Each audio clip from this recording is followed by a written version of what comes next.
બોડેલીમાં ખાખીના પહેરા વચ્ચે mega demolition LC65 ઓવરબ્રિજના નિર્માણ માટે ઢોકળિયા 3 રસ્તાથી સર્વોદય હોસ્પિટલ સુધીનો માર્ગ ખુલ્લો કરાયો. જય હિન્દ, હું છું સંજય શિહરાના, ટીમ જાગૃત સાથે. બોડેલીના વિકાસના આડે આવતા અવરોધોને આજે વહીવટી તંત્રએ દૂર કર્યા છે. LC65 રેલવે ઓવરબ્રિજના નિર્માણ માટે વર્ષોથી નડતર રૂપ એવા ગેરકાયદેસર દબાણ ઉપર તંત્રનું બુલડોઝર ફરી વળ્યું છે. 23 માર્ચ 2026ના દિવસે બોડેલીમાં વહીવટી તંત્ર દ્વારા કડક હાથે કાર્યવાહી ધરવામાં આવી હતી. માનનીય પ્રાંત અધિકારીશ્રીના સીધા માર્ગદર્શન હેઠળ મામલતદાર, માર્ગ અને મકાન વિભાગ, નગરપાલિકા, તાલુકા વિકાસ અધિકારીની સંયુક્ત ટીમે મોરચો સંભાળ્યો હતો.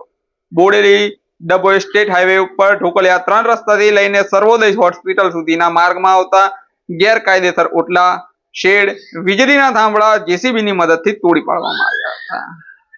કાયદો અને વ્યવસ્થા જળવાઈ રહે તે માટે બોડેલી પીઆઈ સહિત 120 જેટલા પોલીસ જવાનોના ચુસ્ત કાફલાએ સમગ્ર વિસ્તારને કોર્ડન કરી લીધો હતો. તંત્રની આ કડક કાર્યવાહીને પગલે દબાણકર્તાઓમાં ભારે ફફડાટ વ્યાપી ગયો હતો. આ ડિમોલેશન બાદ હવે રેલવે ઓવરબ્રિજની કામગીરી શરૂ કરવાનો માર્ગ મોકળો થયો છે, જે આવનારા સમયમાં બોડેલીની જનતા માટે ટ્રાફિકની સમસ્યામાં મોટી રાહત લાવશે. ત્યારે જુઓ બોડેલીમાં થઈ રહેલા આ મેગા ડિમોલેશનના દ્રશ્યો, જે ઢોકળિયા 3 રસ્તાથી લઈ અને સર્વોદય હોસ્પિટલ સુધીના છે. જય હિન્દ.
જમીનનો સિવિલ કોર્ટનો ઓર્ડર છે, એ ઓર્ડરના આધારે દસ્તાવેજ કરેલો છે.